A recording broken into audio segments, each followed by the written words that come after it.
ഒരു നിർദ്ദേശം കൂടിയുണ്ട്. പറയൂ ഗുരുജി. ഇത് പൂജിക്കാൻ ഉചിതം അടുത്ത തലമുറയാണ്. ഇതിലെ ആരാധനകളും പൂജകളും പുതിയ തലമുറ ചെയ്യട്ടെ. അതിനെന്താ ഗുരുജി, ഇപ്പൊ തന്നെ ഞാൻ എന്റെ മൂത്ത മരുമകൾ ഗംഗയെ വിളിച്ചിട്ട് ഈ കാര്യങ്ങളൊക്കെ ചുമതലപ്പെടുത്താം. അത് വേണ്ട. ഇത് സാധാരണ ശിവലിംഗമല്ല. അതുകൊണ്ട് തന്നെ ഇത് പരിപാലിക്കാൻ 2 മരുമക്കളിൽ ആർക്കാണ് കൂടുതൽ യോഗ്യത എന്നറിഞ്ഞിട്ട് മതി ചുമതലയേൽപ്പിക്കുന്നത്. കാലാകാലങ്ങളായി തൃച്ചംബരത്തെ മൂത്ത മരുമകളാണ് പ്രധാന കർമ്മങ്ങളെല്ലാം ചെയ്യുന്നതെന്നും അവർക്കാണ് അതിനുള്ള അധികാര അവകാശങ്ങൾ ഉള്ളതെന്നും ഗുരുജിക്ക് അറിയാമല്ലോ. അറിയാം. അഖിലയും അങ്ങനെ തന്നെ വന്നവളല്ലേ. പക്ഷേ അഖിലാണ്ടേശ്വരി പോലെ ആകണമെന്നില്ലല്ലോ അടുത്ത തലമുറയിലെ മൂത്ത മരുമകൾ.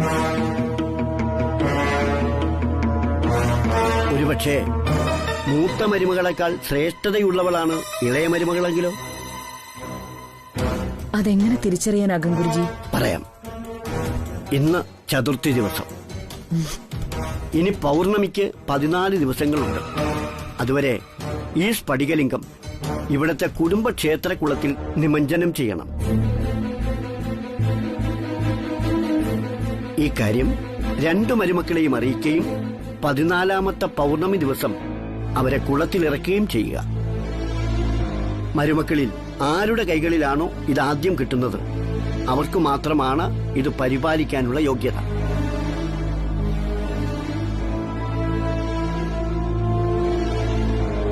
ഗുരുജി പറഞ്ഞതുപോലെ തന്നെ ചെയ്യാം. ഒരു കാര്യം കൂടി. ഇത് ആരാണോ പുറത്തെടുക്കുന്നത് അവരുടെ കൈകളിൽ നിന്ന് ഇത് തിരികെ കുളത്തിലേക്ക് വീഴാൻ ഇടവരരുത്.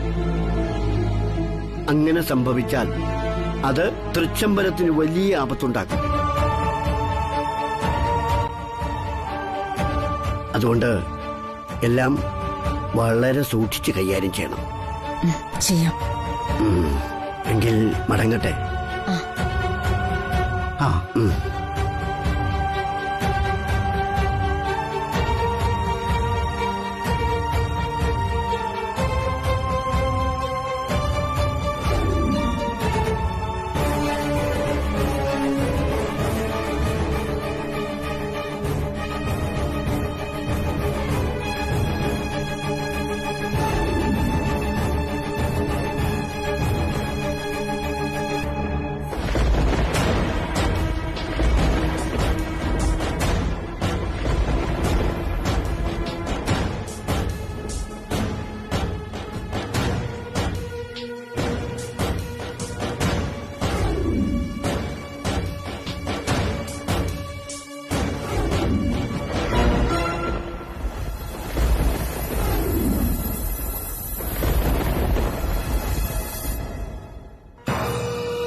എന്താണ് ശിഷ്യ ഇത്രയേറെ ആലോചന?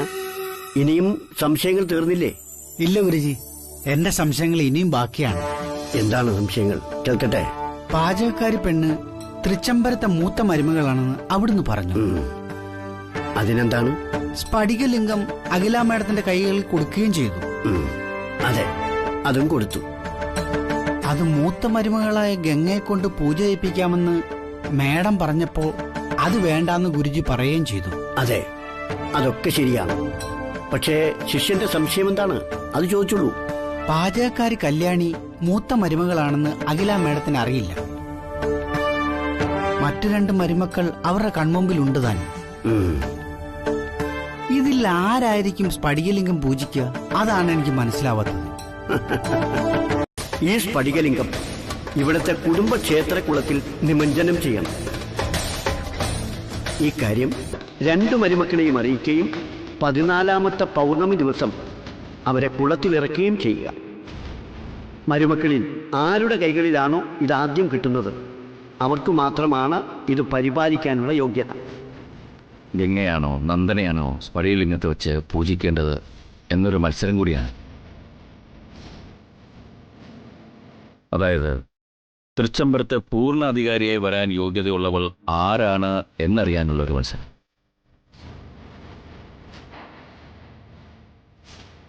സ്ഫടിക ശിവലിംഗം നേടാൻ യോഗ്യതയും അർഹതയും ഉള്ളവൾ എൻ്റെ മൂത്ത മരുമകൾ കല്യാണിയാണ്. പക്ഷേ ഈ മത്സരാർത്ഥികളുടെ ലിസ്റ്റിൽ കല്യാണിയുടെ പേരില്ല. അതാണ് എൻ്റെ ടെൻഷൻ. അതൊന്നും സാരമില്ല. ഇനി ഞാനും നന്ദിനിയും കൂടിയാണ് മത്സരമെങ്കിൽ കൂടി നന്ദിനിക്ക് വേണ്ടി ഞാൻ മനഃപൂർവ്വം തോറ്റു കൊടുക്കും. പക്ഷേ ആ ഗംഗ, ആ മനസ്സെനിക്കറിയാമോ. പക്ഷേ ഗംഗയുടെ കയ്യിൽ ഒരിക്കലും ആ ശിവലിംഗം കിട്ടാൻ പാടില്ല. അത് തൃച്ചംബരത്തിന്റെ നാശമാണ്. അച്ഛൻ പറഞ്ഞതാ ശരി. ആനന്ദ്, ഈ ഗംഗ നാഗമഠത്തെ പ്രിയങ്കയുടെ അനുജത്തിയാണെന്ന് അഖിലെ ബോധ്യപ്പെടുത്താനുള്ള ഏതോ തെളിവുകൾ നീ ശേഖരിക്കാൻ പോയിട്ട് അതിനെപ്പറ്റിയൊന്നും പിന്നെ കേട്ടില്ലല്ലോ. ആ ഗിരീഷ് മേനന്റെ ഇപ്പോഴത്തെ സ്ഥിതി എന്താ? അതച്ഛ, ഗിരീഷ് മേനോൻ അനുഭവിച്ചത് ക്രൂരമർദ്ദനം മാത്രമായിരുന്നില്ല. ആ പ്രിയങ്ക അയാളുടെ സിരകളിലേക്ക് മാരകമായ ഡ്രഗ്സ് ഇഞ്ചക്ട് ചെയ്യായിരുന്നു. ബ്രെയിൻ തകർക്കാനുള്ള ശ്രമം. എന്തായാലും മേനോൻ സാറിന് നല്ല ഇംപ്രൂവ്മെന്റ് ഉണ്ടെന്നാ ഡോക്ടർ വേണുവിനെ വിളിച്ച് പറഞ്ഞത്. എങ്ങനെയെങ്കിലും ആ സത്യം അഖിലെ ബോധ്യപ്പെടുത്തി ഗംഗ എവിടെ നിന്ന് പുറത്താക്കണം. എന്നാൽ ഇപ്പോൾ വേണ്ടത് ഗംഗയുടെ കൈകളിൽ ആ സ്ഫടിക ശിവലിംഗം എങ്ങനെ എത്താതിരിക്കാം എന്നതിനെ കുറിച്ചാണ് ചിന്തിക്കേണ്ടത്. അഖില അത് നേരെ കുടുംബക്ഷേത്രങ്ങളിലേക്ക് കൊണ്ടുചെന്ന് അഗാധതയിലേക്ക് ആഴ്ത്തി സമർപ്പിക്കുന്നു. ആലോചിച്ചിട്ട് എനിക്കൊന്നും മനസ്സിലാവുന്നില്ല. ഇതിലൊക്കെ എന്തോ വല്ലാത്തൊരു ദുരൂഹതയുണ്ട്. ഇതിലെ സത്യം അഖില നിങ്ങളിൽ നിന്നും മറച്ചു വച്ചിരിക്കുമോ? അതെ പ്രിയങ്ക, ഈ സംശയം എന്റെ മനസ്സിലും തോന്നിയത് തന്നെയാ. ഇതിലെന്തോ ഒളിഞ്ഞിരിപ്പുണ്ട്. ആ രഹസ്യം എന്താണെന്ന് കണ്ടെത്തണം. പ്രിയങ്ക വിഷമിക്കണ്ട. ഇതിന്റെ പിന്നിൽ എന്ത് രഹസ്യം ഉണ്ടെങ്കിലും അത് ഞാൻ കണ്ടുപിടിച്ചിരിക്കും. സൂക്ഷിച്ചു വേണം എല്ലാം കൈകാര്യം ചെയ്യാൻ. എനിക്കും നിനക്കും ഒരു ലക്ഷ്യമുണ്ട്. ആ ലക്ഷ്യത്തിലേക്ക് എത്തിച്ചേരാൻ നമുക്ക് പലതും ചെയ്യേണ്ടി വരും. തൃച്ചംബരത്തൊരു കുരുതിക്കളം, അത് മാത്രമായിരിക്കണം നമ്മുടെ ലക്ഷ്യം. എങ്കിൽ വൈകണ്ട, പൊയ്ക്കും. ശരി.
പളങ്കടവിലേക്ക് പോവുകയല്ലേ? അതെ തിരുമേനി, ഇവിടെ വന്ന് തൊഴുതിട്ട് പോവാന്ന് കരുതി. നന്നായി. ഇവിടുത്തെ പൂജ കഴിഞ്ഞാൽ ഞാൻ അങ്ങ് എത്തിക്കോളാം.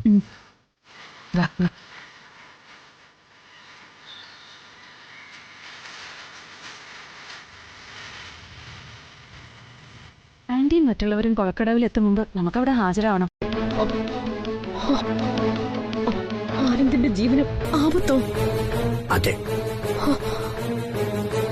ഗുരുജി എന്തായി പറയുന്നേ? വിഷമിക്കണ്ട, അതിന് പരിഹാരവുമുണ്ട്.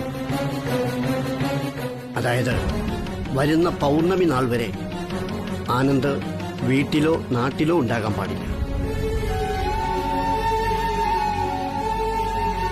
കുടുംബക്ഷേത്രക്കുളത്തിൽ നിന്ന് സ്ഫടികലിംഗമെടുത്ത് തൃച്ചംബരത്ത് കൊണ്ടുവന്ന് പൂജ ആരംഭിക്കുന്നതുവരെ ആനന്ദ് മലയാള ദേശം വിട്ട് മറ്റെവിടേക്കെങ്കിലും മാറി നിൽക്കണം. മറ്റൊരു മാർഗവുമില്ലേ ഗുരുജി? മറ്റു മാർഗങ്ങൾ ഉണ്ടായിരുന്നെങ്കിൽ ഞാനത് പറയുമായിരുന്നല്ലോ. ഇത് ആനന്ദിന്റെ ജീവന്റെ പ്രശ്നമാണ്. അതുകൊണ്ട് പൗർണമി ദിവസം വരെ ആനന്ദ് നാട് വിട്ട് ദൂരെ നിൽക്കണം.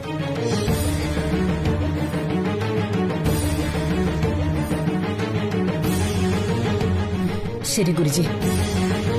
ഗുരുജി പറഞ്ഞതുപോലെ ഞാൻ ആനന്ദിനെ മാറ്റി നിർത്താം. നല്ലത്. എന്നാ ഞാൻ ഇറങ്ങട്ടെ ഗുരുജി. ആയിക്കോട്ടെ.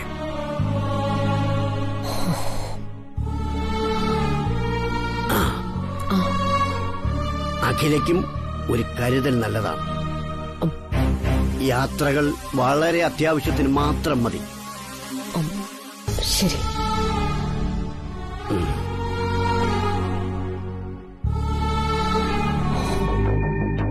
ആനന്ദ്, അല്ല, അമ്മ എന്തോ പ്രധാനപ്പെട്ട കാര്യം സംസാരിക്കാനുണ്ടെന്ന് പറഞ്ഞല്ലോ. പറയാം. ബിസിനസ്സുമായി ബന്ധപ്പെട്ട് നീ അടിയന്തരമായി മുംബൈ വരെ ഒന്ന് പോണം. എന്താ മാം ഇത്ര അർജന്റായിട്ട്? അല്ല, എന്നാ പോണ്ടത്? നാളെ. നാളെ പോണെന്നോ? അതെ, പുതിയൊരു IT കമ്പനി തുടങ്ങണം. അതിനൊരു അവസരം ഇപ്പൊ വന്നിട്ടുണ്ട്. സോഫ്റ്റ്വെയർ എഞ്ചിനീയേഴ്സിന്റെ ഒരു വിങ് ലണ്ടനിൽ നിന്ന് മുംബൈയിൽ എത്തിയിട്ടുണ്ട്. അവരുമായിട്ട് ഒരു മീറ്റിംഗ് അറേഞ്ച് ചെയ്യണം. ചിലപ്പോ ഒരാഴ്ച നീ അവിടെ നിൽക്കേണ്ടി വരും. അമ്മ എന്താ ഈ പറയുന്നത്? ഒരാഴ്ച മുംബൈയിൽ നിൽക്കാനോ? അതെ, നീ പോയാലേ ശരിയാവൂ. അവിടെ ചിലര് ഞാൻ പറഞ്ഞറിഞ്ഞ പൂരം കാണാൻ കാത്തിരിക്കുക. ഓ, പിന്നെ പോകും മുമ്പ് എന്നെ തേടി വന്ന ആന്റിക്ക് ഞാനൊരു വാക്കുകൂടി തരിക. തൃച്ചംബരത്തെ അഖിലാണ്ടേശ്വരിയുടെ മൂത്ത മകൻ ആനന്ദ് ഇനി തൃച്ചംബരത്തേക്ക് പറന്നു വരുന്നത് സ്വന്തം അമ്മയുടെ ചന്ദനപ്പട്ടയ്ക്ക് തീ കൊളുത്താൻ വേണ്ടിയായിരിക്കും. ഇത് പ്രിയങ്കയുടെ ശപഥം. അഖിലയുടെ ആത്മാവ് മോക്ഷം കിട്ടാതെ ആകാശത്തേക്ക് ഉയരുമ്പോ ഞാൻ ഗംഗയിലോ നർമ്മദയിലോ മുങ്ങി ഒരു കൈക്കുടം വെള്ളമെടുത്ത് അന്ത്യോദകം അർപ്പിക്കും. അഖിലയ്ക്ക് വേണ്ടിയല്ല, നാഗമഠത്തെ എന്റെ പൈതൃകങ്ങളുടെ ആത്മാവിന്റെ മോക്ഷത്തിനു വേണ്ടി മാത്രം. ഒപ്പം തൃച്ചംബരത്തെ പുതിയ മഹാറാണിയുടെ അഭിഷേകത്തിന് ഗംഗോത്രിയിൽ നിന്നും യമുനോത്രിയിൽ നിന്നും പുണ്യജലം. ആന്റിക്ക് വിശ്വസിക്കാം.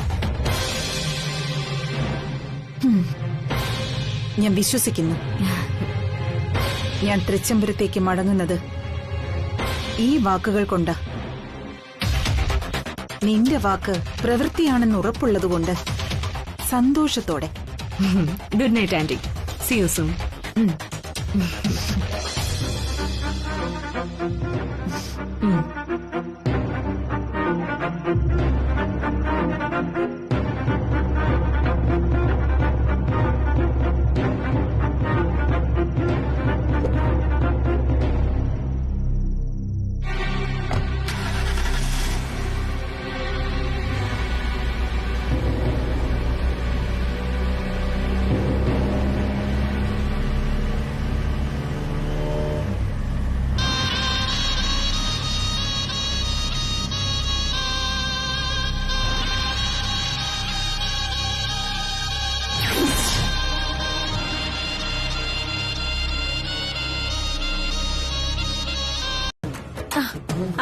അല്ല ഗംഗേ, എനിക്ക് എന്തെങ്കിലും കഴിക്കണമെന്ന് തോന്നിയാലേ പിന്നെ അത് കിട്ടിയില്ലെങ്കിൽ വയറ്റിനകത്ത് ഒരു ആളല ഒരുമാതിരി കടന്നൽ കൂടി ഇളകി വരുന്നത് പോലെ. ഗംഗയ്ക്ക് എങ്ങനെയാ ഗംഗേ? ആളല് നെയ്യേണ്ടി വിളക്ക് ഉണ്ടാവാറുണ്ടോ? അതോ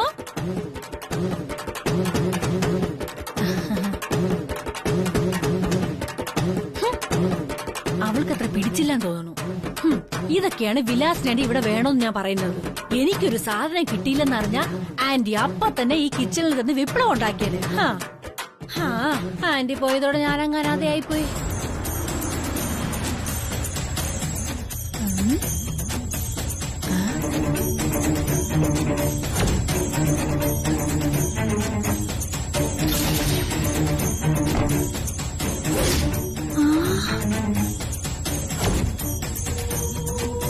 ഈശ്വരാ, ഞാനിതെന്താ കാണുന്നേ?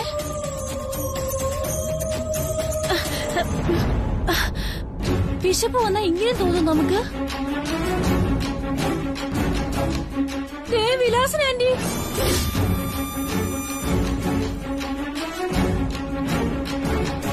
ഈശ്വര, ഇത് ഇനി എന്റെ തോന്നലാവോ?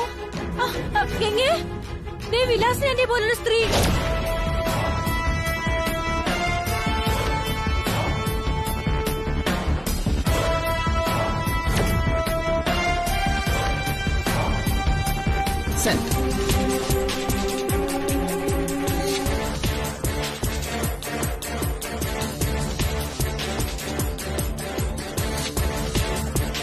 അരവിന്ദ്,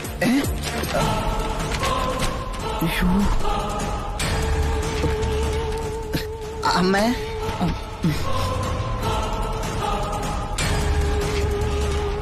എന്താ അരവിന്ദ് ഇത് ഇത്ര കെയർലെസ് ആയിട്ടും? ഫയലിലുള്ളതെല്ലാം ചെതറി താഴെ കിടക്കല്ലേ? അത് അയ്യോ അമ്മ, അമ്മ ഞാനെടുത്തോളാം. ഇങ്ങോട്ട് തന്നോളൂ. താഴെ പോയി. നീ ഇതൊക്കെ ഒന്ന് സൂക്ഷിച്ചു വെക്കേ. ഹലോ, അതെ, പറയൂ. അതെ,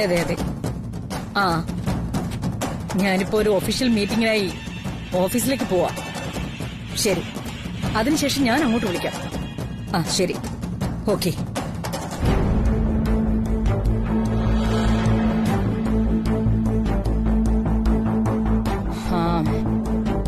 അരവിന്ദ്, എന്താ ടെക്സ്റ്റൈൽ മീറ്റിംഗിന്റെ ഒരു ഫയൽ ആനന്ദ് നിന്നെ ഏൽപ്പിച്ചിരുന്നു. ഇപ്പൊ മാനേജർ എന്നെ വിളിച്ചിരുന്നു. ഏൽപ്പിച്ചിട്ടുണ്ടായിരുന്നു. ആ ഫയലിംഗ് എടുത്തേ.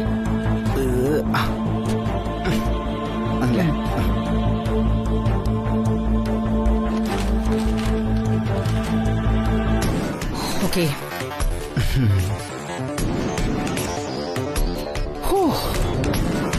രക്ഷപ്പെട്ടു. ഇനി ഇതിവിടെ ഇരുന്നാ ശരിയാവില്ല. ഇവിടെ ഇരുന്നേ.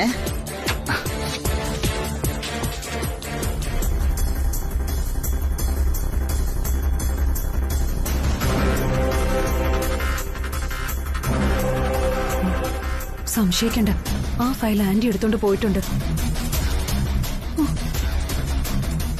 ദേവി, എന്താ ചെയ്യേണ്ടത് അരവിന്ദ്? ആന്റി എങ്ങാനോ ആ ഫയലിരിക്കുന്ന സർട്ടിഫിക്കറ്റ് കണ്ട? അമ്മ ഓഫീസിലെത്താതെ ആ ഫയൽ തുറന്നു നോക്കില്ല. അതിനു മുമ്പ് ഞാൻ പുറകെ പോയിട്ടേ എങ്ങനെയെങ്കിലും ആ ഫയലുള്ള സർട്ടിഫിക്കറ്റ് ഞാൻ പുറത്തേക്ക് എടുക്കാം. ഇന്ന് താമസിയാതെ വേഗം പോ അരവിന്ദ്. കല്യാണി, പേടിക്കാതെ. എങ്ങനെയെങ്കിലും ഞാൻ ആ സർട്ടിഫിക്കറ്റും കൊണ്ടേ തിരികെ വരും. പോട്ടെ.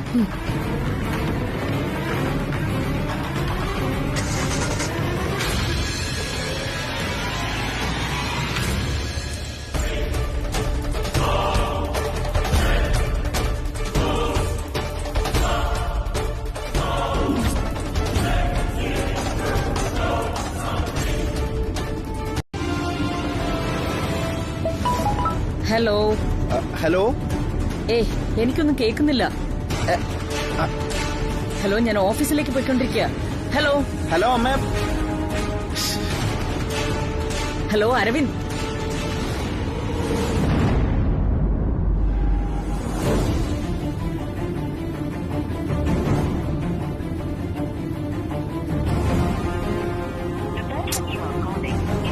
ഇപ്പൊ ഫോണും കിട്ടുന്നില്ല.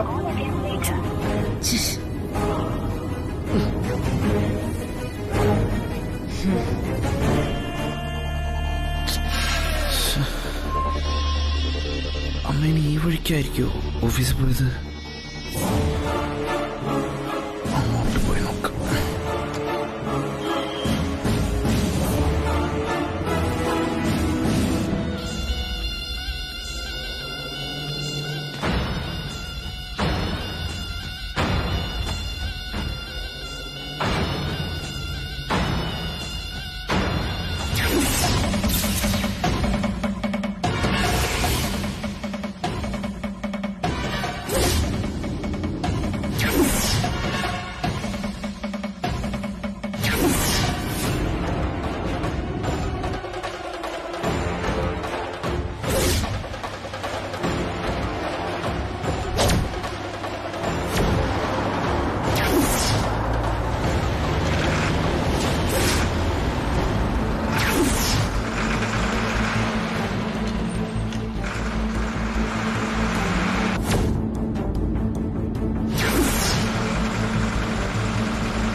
ഹലോ.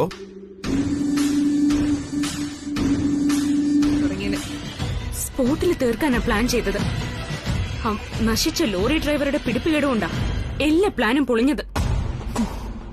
ലോറി ഇടിക്കാതെ കാറ് വെട്ടിച്ചു മാറ്റി മരത്തിലിടിച്ചു എന്നാ ഡ്രൈവർ പറഞ്ഞത്. അഖിലാണ്ടേശ്വരിയുടെ ഇപ്പോഴത്തെ സ്റ്റേജ് എന്താ? ഹെഡ് ഇഞ്ചുറിയാ, സാരമാക്കാനില്ല. പക്ഷേ ഇന്റേണൽ ബ്ലീഡിംഗ് ഉണ്ടെന്ന ഡോക്ടർ പറഞ്ഞു. പെട്ടെന്ന് സർജറി വേണോത്ര. ഓ,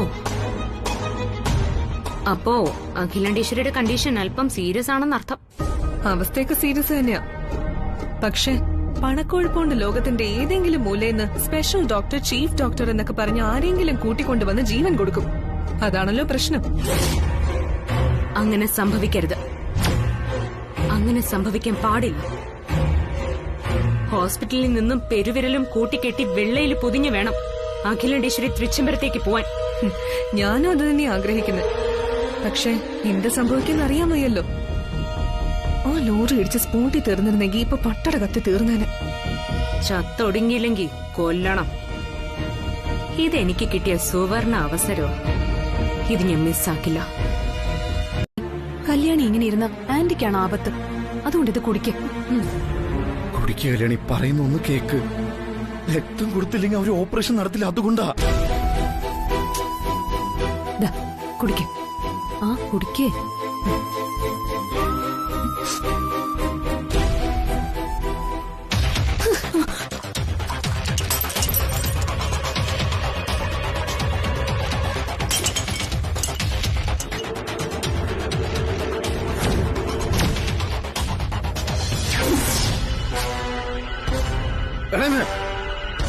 കല്യാണി കുടിച്ച് ജ്യൂസ് എന്നിട്ട് തട്ടിക്കളഞ്ഞേ. ആന്റി, നിങ്ങൾ എന്താ ഈ കാണിച്ചത്? കല്യാണി എന്തെങ്കിലും കുടിച്ചാലേ അഖിലാന്റിക്ക് ബ്ലഡ് കൊടുക്കാൻ പറ്റുള്ളൂ. അത് ആന്റി എന്തിനാ തട്ടിക്കളഞ്ഞത്? നന്ദന, ആർക്ക് രക്തം കൊടുക്കുന്നു? തൃച്ചംബരത്തെ അഖിലാണ്ടേശ്വരിക്ക് ഏതോ ഒരു അടുക്കളക്കാരി രക്തം കൊടുക്കുന്നു.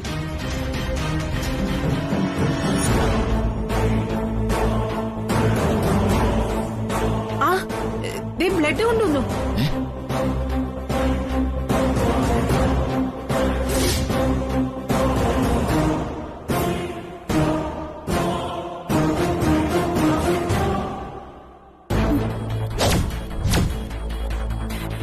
ബ്ലഡ് വരുമ്പോ ആരോ രണ്ടുപേരും ഉണ്ടാവുമെന്ന് പ്രിയങ്ക പറഞ്ഞിട്ട്.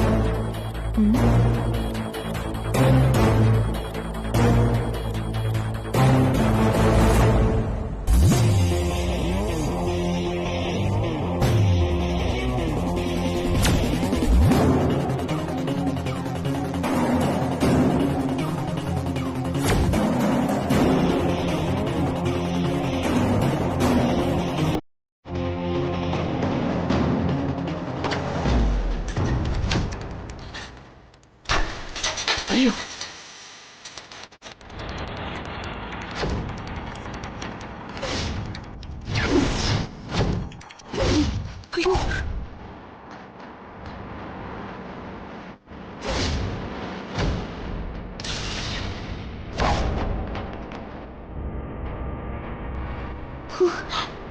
സോറി. എടാ മഹാഭാവി, എന്താ ഈ കാണിച്ചത്? എന്ത് മര്യാദ കേടാ. ഇനിയിപ്പോ ചേച്ചിയുടെ ഓപ്പറേഷന് രക്തത്തിന് എവിടെ പോവും?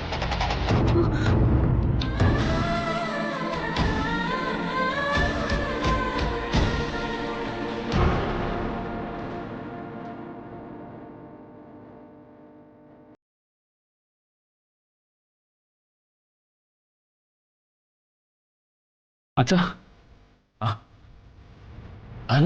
നീ ഇവിടെ? അമ്മയ്ക്ക് ആക്സിഡന്റ് ഉണ്ടായ കാര്യം നിങ്ങൾ എല്ലാവരും എന്നിൽ നിന്ന് മറച്ചു വെച്ചു അല്ലേ? എന്താ, ഞാൻ ഇക്കാര്യം അറിയില്ല എന്ന് കരുതിയോ? എന്തിനാച്ചാ അമ്മ ഹോസ്പിറ്റലായ കാര്യം എന്നിൽ നിന്ന് മറച്ചു വെച്ചത്? ഞാൻ പൗർണമിക്ക് മുമ്പ് തിരിച്ചു വന്നാൽ അച്ഛൻ്റെ ജീവന് ആപത്താണെന്ന് ധരിച്ച് മറച്ചു വെച്ചതാണോ? എന്റെ ജീവൻ ആപത്താണെന്ന് കരുതി ഞാനത് മറച്ചു വെച്ചതല്ല ആനന്ദ്. നിന്റെ ജീവൻ ആപത്താണെന്ന് കരുതിയാ ഞാനത് മറച്ചു വെച്ചത്.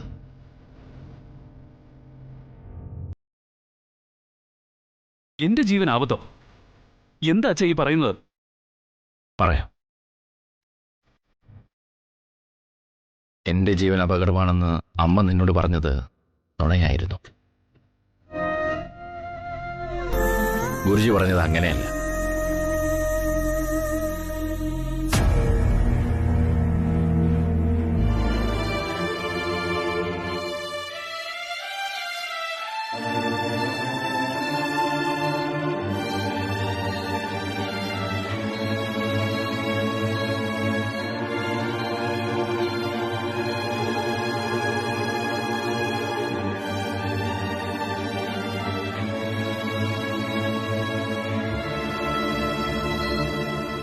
അമ്മേ, ഞാൻ പറയുന്നത് അമ്മ കേൾക്കുന്നുണ്ടോ?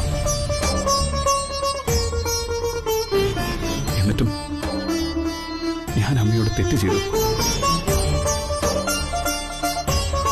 ഒരു പെൺകുട്ടിയെ ഞാൻ സ്നേഹിക്കുന്നു.